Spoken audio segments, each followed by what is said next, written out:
The Miami Hurricanes woke up this morning still unbeaten. Final score yesterday over Duke was 53-31 for the Canes. What do we think about this one? What do you think about Miami? What do you think about Cam Ward? We think a lot about both of those things. We'll talk about it right now. Make sure you're subscribed right here, Miami Hurricane fans. We've had a lot of y'all get dialed in and be subscribed to the On3 YouTube channel. If you haven't already, now's the time to join your Cane faithful, and we appreciate you in advance for subscribing in. So I was laying in bed last night around 1 a.m. during the time change, just thinking about, just trying to make sense of this game. Because yet again, Miami kind of plays with their food, and then eventually they throttle forward, and it's like, what are we doing here? Like, why couldn't we just do that in the first half? And we end up, making this thing a situation where Cam Ward gets to hold a clipboard and have a headset for the better part of those last two quarters. Why has it got to be so dramatic? One, give credit to Duke. Manny Diaz is a good football coach, regardless of what some folks in Coral Gables would lead you to believe. This is, I think, the comp for me when it comes to Miami. Miami is like that kid who in class does all the wrong things. Talk to their neighbor, mess around, turn in assignments late, sometimes just straight up skip class. But then you get to the end of the year, look at their report card, kids got straight A's.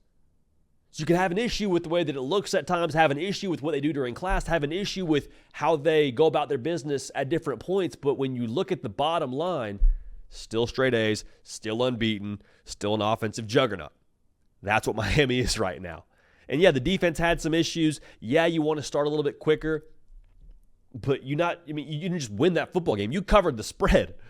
Spread going in was like 3 touchdowns. I want to say it was right around 20 and a half. Miami covered that after being down in the first half.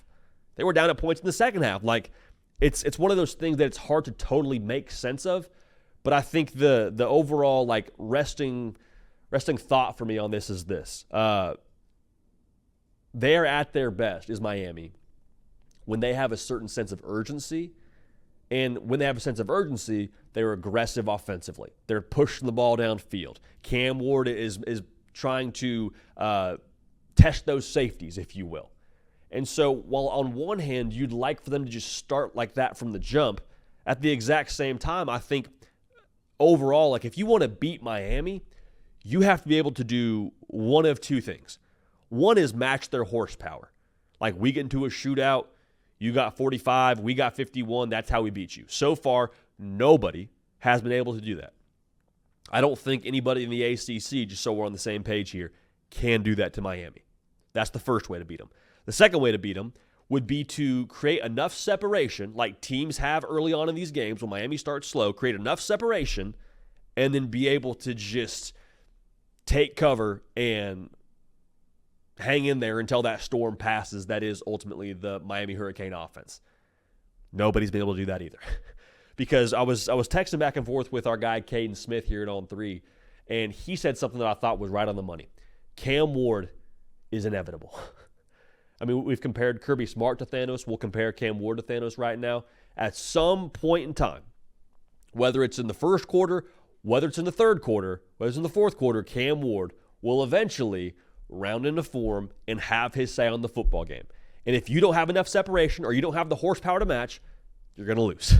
And that's been the way that it's gone for Miami. And honestly, Cam Ward deserves a ton of credit, and he went for over 400, or he went for 400 yards exactly yesterday. 5 touchdowns, 1 pick. The 1 pick, you're like, what are we doing here? I digress. Cam Ward goes and has an incredible day. We also need to make sure we give a lot of credit to the dudes making plays for Cam Ward here, because Xavier Restrepo, man, he may end up being remembered as, from a just purely college career standpoint, the best receiver to come through Miami. Sam Brown looked great yesterday. Jacoby George, balling. All these dudes now are making plays for Cam Ward. And if Cam Ward is able to, go out and have success and, do what he does, he's not able to play at the level he's playing at, not have the stat sheet he has right now, if guys aren't stretching the field for him and making contested catches and doing work after the catch for him. That's important. Yesterday you saw Xavier Restrepo catch the ball over the middle, punctures, 66-yard touchdown.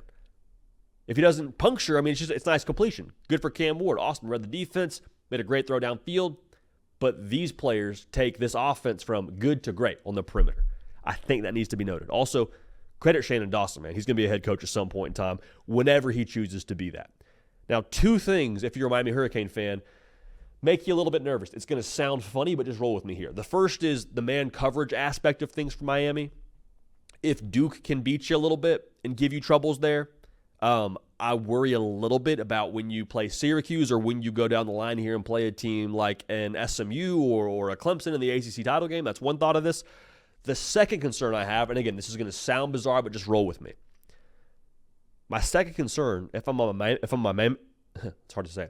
My second concern, if I'm a Miami Hurricane football fan, is that there hasn't been a loss just yet. Wait, what?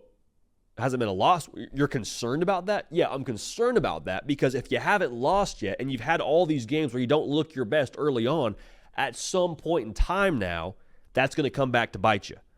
And so what's concerning me here, and I can't prove this, but this makes me a little bit nervous, a little bit jumpy here. When you win games by not playing 4 quarters of football, at some point in time, you start to feel comfortable and say, okay, we can roll out there and play 2.5 quarters. We can roll out there and play 2 good quarters of football, and that's how we win the ball game. Maybe it works against Duke. Maybe that works against a team like Cal or a team like, Virginia Tech. Maybe it works against those teams. It's not going to work when you get to those high-stakes games in Charlotte, in the college football playoff. You got to play 4 quarters.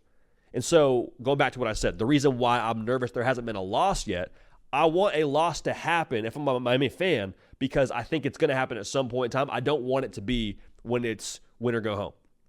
I want the sense of urgency there from the jump. Again, it sounds crazy to say that out loud, but look at Notre Dame. Now, I don't think you need to lose to a team like NIU to feel that sense of urgency, but it is what it is. Notre Dame has been a different team since they lost that football game. Since they had the safety net pulled out from under them and they realized, hey, we got to lock in every single game. The stakes are way up here now. We got a ball. They've been a different football team.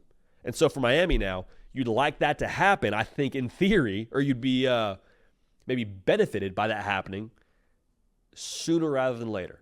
So again, I know that sounds crazy. I know the comment section will be on fire. We stand on business. I think if they were to drop a game, Miami will have a different level of focus, different level of intensity, and that will serve them well and make them a better football team here down the stretch. Now, one more thing I'll say here. Miami hasn't, in my eyes, played a complete game since really the first game of the year against Florida. That tells me their best football is still out there. That's also, I think, something to take note of here. Because they got some big games ahead of them, does Miami. I think they'll play for the ACC championship. I don't think that's a hot take. I think they'll be in the college football playoff. Don't think that's a hot take. With your best football still ahead of you, that means it's possible that it could happen in either of those spots. Ideally in the, national title run kind of situation. So we'll see what happens for Miami. I'm excited to see the comment section here. Curious to hear y'all's take on if you think that Miami would benefit from a loss. But regardless, man, you do not apologize for winning ball games. You don't apologize for covering spreads. You don't apologize for hanging 53 points. It is what it is. Make sure you're subscribed. Make sure you're locked in here. We appreciate you in advance for being dialed in. We're going to keep this party rolling. We will see y'all next time.